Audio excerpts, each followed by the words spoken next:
Real Madrid 4, Valencia nil. Let's talk about it.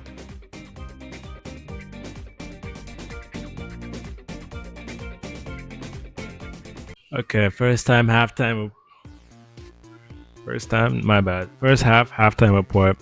Real Madrid 3, Valencia nil. After a classical win, nice three goals in the first half. Not much to say. Vinicius Junior. I was surprised he took the penalty.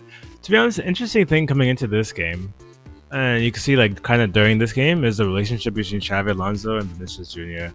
As a Madrid fan, prior to Xavi Alonso coming in, Vinicius Junior that couple of years when he won the UCL with Benz and then by himself as well with Hosselu, you're like he's like Real Madrid, like that's like the DNA. And then Xavi Alonso comes in and now he's like kind of revolutionizing the team to play more as a team. So you're on the fence. Are you team Vinny or team Xavi? Xavi is getting the results and stop the hard work of Mbappe. Vinicius Junior is coming back into his skin as well. But yeah, I think that's more of an interesting conversation in this game. I'm more team Xavi because Vinny can go. I'm a big Vinny fan, but we got Mbappe. So if we want to switch Vinny out with like another person, it can be done. We'll see how the team fares because Vinny is a very vital cog in our system. That left hand side is his. One on one is his. But when like he's losing his one on one battles, it's not the greatest. Anyways, first half 3-0 Madrid to Valencia. Mbappe penalty, Mbappe goal from assist from Arda Güler, and then the third one after Vinny missed his pen, it was Jude Bellingham with a little um, cut back onto his right outside the box, bottom far post finish. Beautiful. No standouts. I think Eda is playing lovely at the back again. Jude is Jude. Ever since he came back from his injury, he's been, showing the world who he is, and he's playing that new role. I think Xavi Alonso, going back to all the Xavi Vinny saga, I think Xavi Alonso can feel safe with Goulet, Jude, and Bellingham. So a sacrifice of Vinicius Junior, it can happen. If you think about it, it can happen. First half, say nothing. I won't go into deeply. We're playing Valencia. Valencia is not a top team anymore. It's not the 2000s.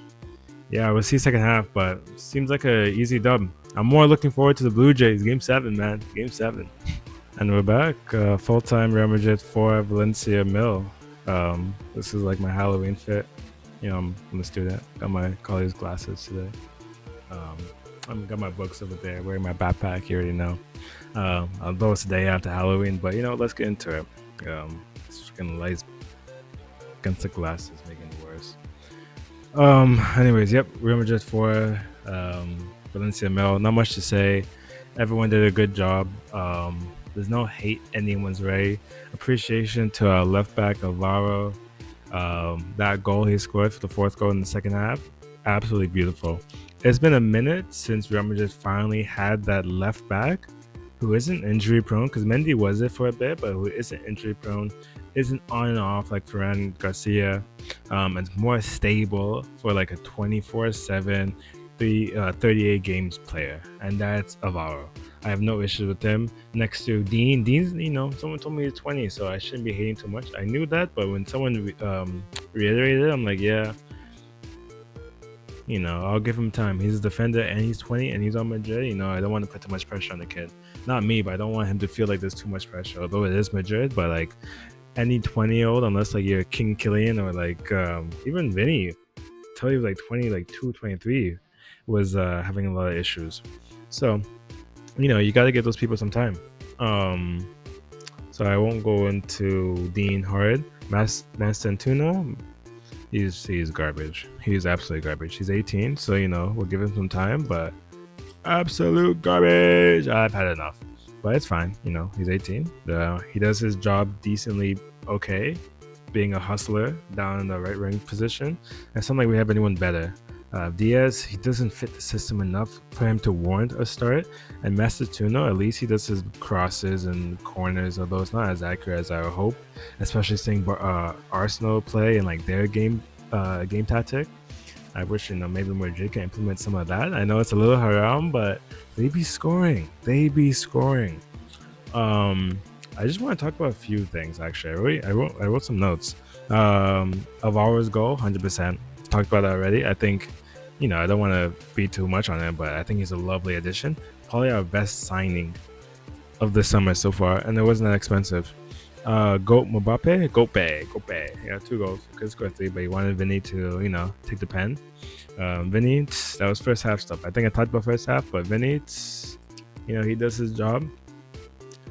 That pen was garbage, man. But it is what it is. We're winning, I think, 3-0 at the time, so no one's gonna hype besides maybe Xavi Alonso, which is to my next point, Xavi Alonso. I talked about this briefly in the first half, but after this game, I think a bigger conversation, because it seems like we have the mojo coming off our Classico. The biggest conversation is the Xavi Alonso Vinny relationship. I know I talked about it earlier, but just to summarize, I think they might have a heated one-on-one conversation after the game when Vinny got benched in the El Clasico. Even when Vinny posts on Instagram or social media, apologizing to fans, apologizing to the players, apologizing to the owner, Florentino Perez, but he did not apologize to Xavi Alonso. So I think that's like an area of discord between those two, where Vinny might feel like he needs more playing time, or especially for those big games, he needs to stay for the full 90, especially when he was hot. And Xavi Alonso is more so looking for what the team needed. We were winning 2-1. We don't need you, Vinny. We need maybe a Rodrigo who has more energy, who can hustle back, who can play defense. So that's actually the biggest interesting thing is when Vinny got subbed, he dapped him up a little bit. It was a little dab because some hesitation to it, but it was enough for the cameras. It was enough for the cameras. You can't hate. It was enough for the cameras. Lastly, Endrick came on. First minutes, that guy was supposed to be competing with freaking Yamal, and then it was Guerre, and now it's nobody. Endrick, I wish he would win on loan. I think Leon wants him for the January transfer window, but he needs to have more playing time. He had some nice sparks on the RW position today when he was driving down that one play. After that, he did not get many touches. I won't focus on any of the players who were starting 11 besides the left back. I will say Camavinga came when he came on, he was a nice addition. It's nice that Xavi Alonso is using all these people, probably for injury purposes, because I think we have Liverpool on Wednesday, which I do not care too much about. Liverpool is a trash team right now. If we win or if we lose, doesn't really matter. So it's also the league phase. But we give or take Liverpool's form, they won, I think, 2-0 today, and give or take our form, and we only lost one game this season. That was to Atletico Madrid. We should be winning, even though we are going to Anfield. But it's league phase. As long as we make top 8, last year we made top 24. To be honest, as long as we make top 8, it should be okay. I don't really feel much about Liverpool. They're in that reorganizing stage, so there's that. But no, overall, Hala Madrid, short video, 4-0, not much to say. Strike force banging, mid bagging, defense bagging, besides maybe Dean. Asensio, when Asensio came on, I think also when Asensio came on, I think that's a lovely fit for him, because it seems like we have our back four solidified. Valverde is playing the right back position. Trent needs to come in a bit more, but it's fine. I think Trent will come off the bench for Liverpool. We'll see how that reception goes. That might be the only interesting thing of that game. But Raúl Asensio, it seems like he's coming back into form. Maybe his case is dying down and is becoming more settled, but he's becoming back into form of what we knew Asensio when he first came onto the scene for Real Madrid. So that's always nice. It seems like our squad is a very good squad, and going into the season, it should be dubs, titles, medals, all around the board. Anyways, Hala Madrid, not much to say. 4-0. Hasta luego.